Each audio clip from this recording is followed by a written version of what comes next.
Hey, this is Mariela from the Functional Company. All right, so today I want to talk about just kind of how to get into this bit of fasting, right? Because there's a bit of a strategy that we have to take. And, like if you're very inspired to do, for example, a 1-day fast or a 5-day fast, you can't just go right into it if you've never trained your cells to actually do this.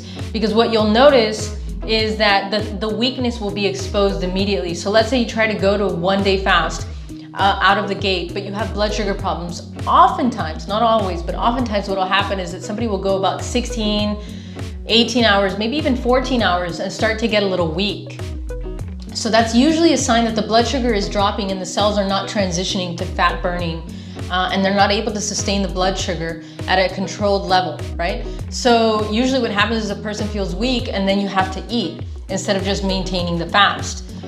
So what we want to do is just get into this kind of a gradual thing, and remember what we're doing is training our cells to be able to fast, to clean up the trash, to produce good building blocks, to do so many things, right? We're bringing down insulin levels. There's so many different benefits to fasting, but as we get into it, what we want to do is just start off with the 12 hours of fasting. Make sure that becomes very easy to do. Once that's very simple, which is 8 p.m. to 8 a.m., 9 p.m. to 9 a.m., 7 p.m. to 7 a.m., something like that. Once you get good at about the 12-hour mark, then you can push it up to 14 hours, then push it up to 16 hours, and you kind of gradually push it up in that way. And you're not going to do it every single day. That's why it's called intermittent fasting.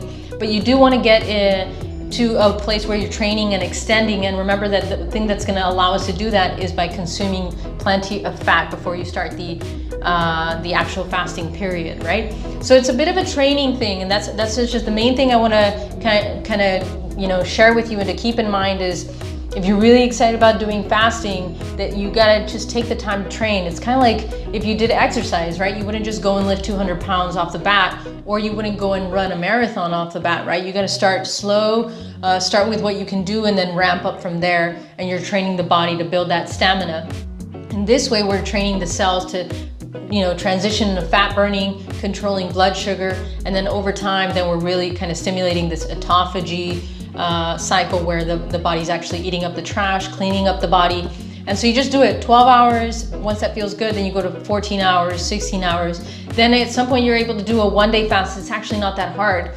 But if you think, oh my gosh, I can't even imagine doing a 1-day fast, that's like not being able to imagine doing a marathon. It's because you're not there yet, right? So what we want to do is just start where you are.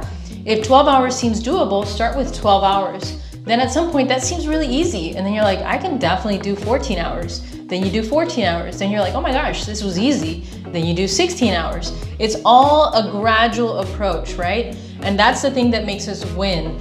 Instead of doing something that just, hardcore all the way and then you feel terrible, then you're not willing or likely to do it again.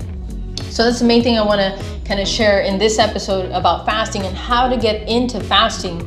Is that one of the most important things is to do something very gradual where you're starting with 12 hours and then go up from there in terms of the period of time that you are fasting. And remember that the thing that's going to allow you to sustain much more easily during that fasting period is to make sure you're eating enough fat before you start the fasting and that you're not overeating carbohydrates, right?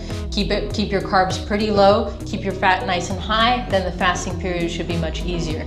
Just take it as a gradual kind of approach. All right, thanks so much for tuning in, and I will see you on the flip side.